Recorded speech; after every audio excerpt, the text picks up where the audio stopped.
Okay, now let's focus on the bigger picture, World Cup qualifying across the globe. Who's qualified? Which teams are in the running? There's a lot of playoffs going on around the world. But I want to start with Concacaf because there's a lot going on in the region aside from the US men's national team. In my word, an incredible win for Canada against Mexico. Their first win against our tree for decades in World Cup qualifying. I mean, Azteca, the Estadio Azteca in Edmonton was incredible to see those scenes there. The wild celebrations, what was it, 18 degrees Fahrenheit, I think, around kickoff time, which is not something the Mexico players enjoyed. You could tell that, and playing on the turf field. And the Canadian players really bought into that, and the atmosphere was sensational. And yeah, Canada sit top of the table in CONCACAF qualifying. I don't think any of us would have been saying that heading into the second half of the game. So, Nick, how far can this Canadian team go? Because when we look at it on paper, some really great individuals, but for me, what stands out is the team spirit and how they are scrapping for each other. And hats off to Herdman. He's done an incredible job there for Canada, right? He certainly has. I've been impressed in a number of different levels. Atiba Hutchinson, I think, was absolutely huge last night. Metaphorically, physically, all of the above.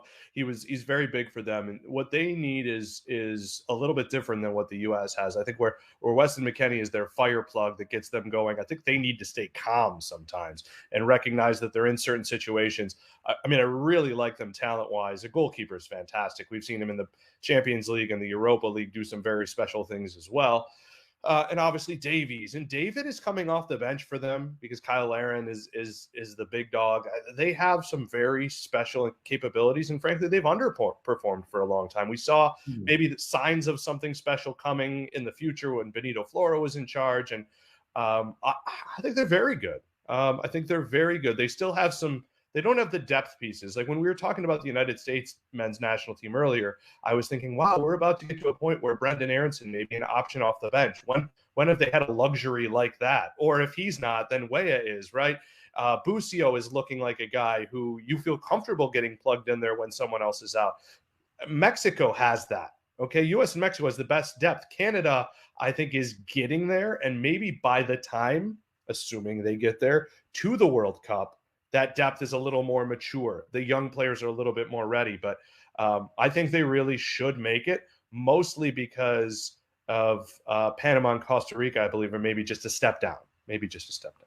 Andy, I got my eye on Canada-USA at the end of January. There are reports that game is going to be played in Hamilton, Ontario, potentially, which would be very cold at that time of year. Do you think that really would benefit Canada against the US playing in that cold of a climate, or do you think it would kind of even out? But whatever happens, right, that's going to be one heck of a game because the sides drew in the US earlier on in qualifying, and there really isn't a lot between these teams. And Canada beat the US recently in Toronto over the last few years. So that's going to be really interesting, isn't it? Just not only for this qualifying cycle, but almost to set the tone for the next few years as they square off time and time again.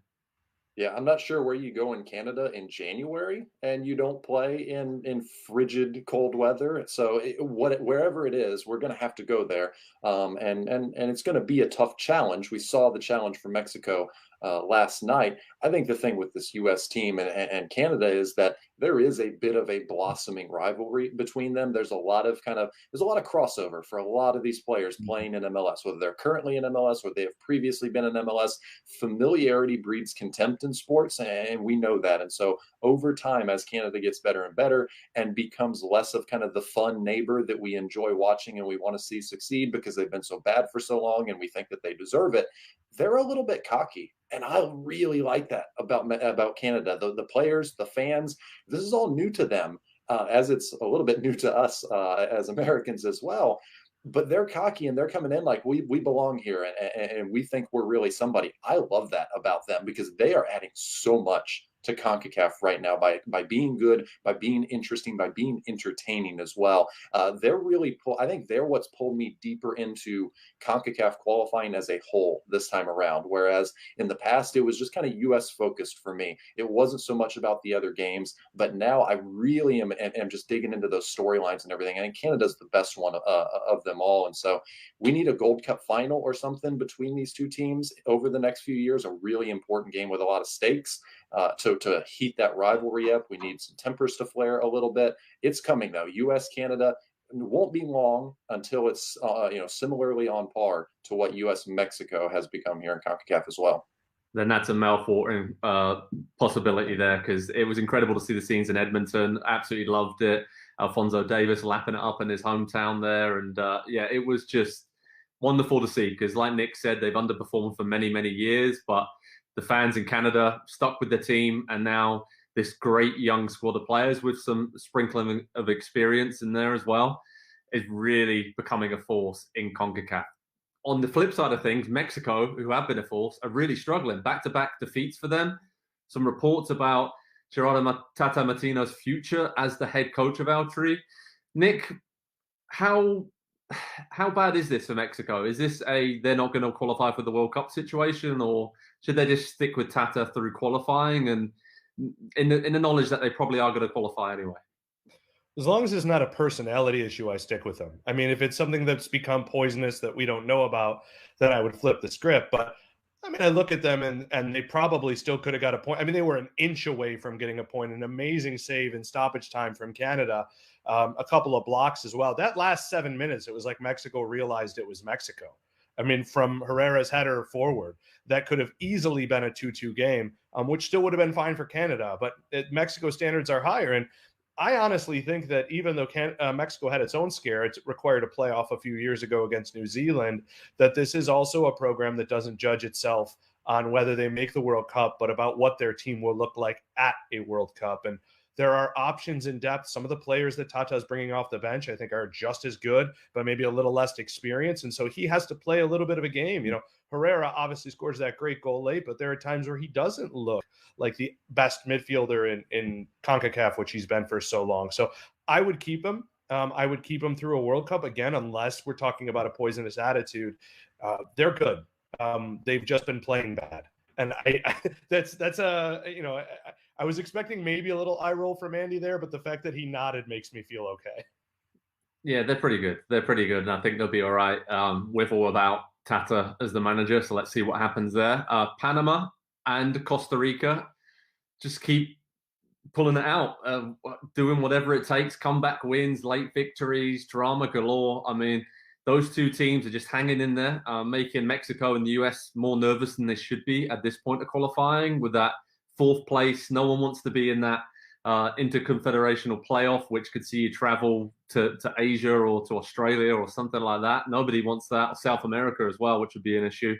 That's something to keep an eye on in CONCACAF in the coming months as we finish up World Cup qualifying. So some other parts of the world have finished up qualifying. If we look to Europe, Andy, Belgium, Croatia, Denmark, England, France, Germany, Holland, Serbia, Spain, and Switzerland, they've all secured automatic qualification. But the big story in European qualifying is that Italy and Portugal did not make it. Right on the last day of qualifying, they are in the playoffs now. They have to go through all of that in March. What was your big takeaway from European qualifying? Because if you look at the seeded and unseeded teams there in the playoff, and we have that up on Pro Soccer Talk and NBCSports.com with all of these dates and which teams are in the playoffs in every single region around the world.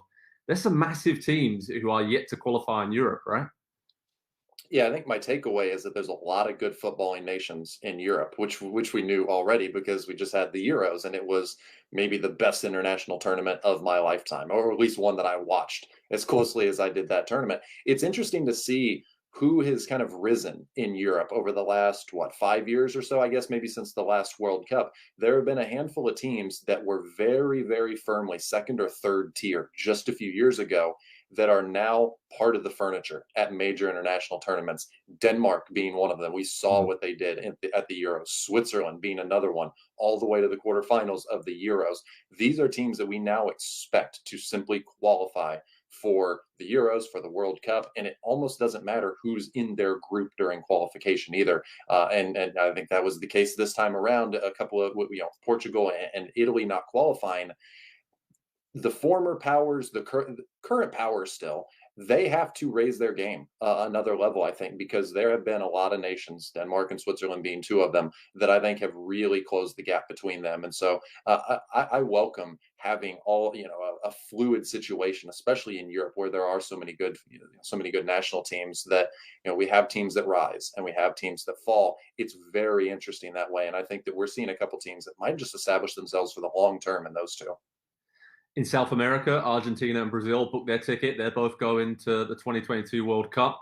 Ecuador on the cusp, which is a great story. Again, it's been a little while since they've been a force, but I love the fact they play at home at such high altitude, make it very difficult for teams to go to Quito, and they have a very good young team there. So that's definitely a team to watch.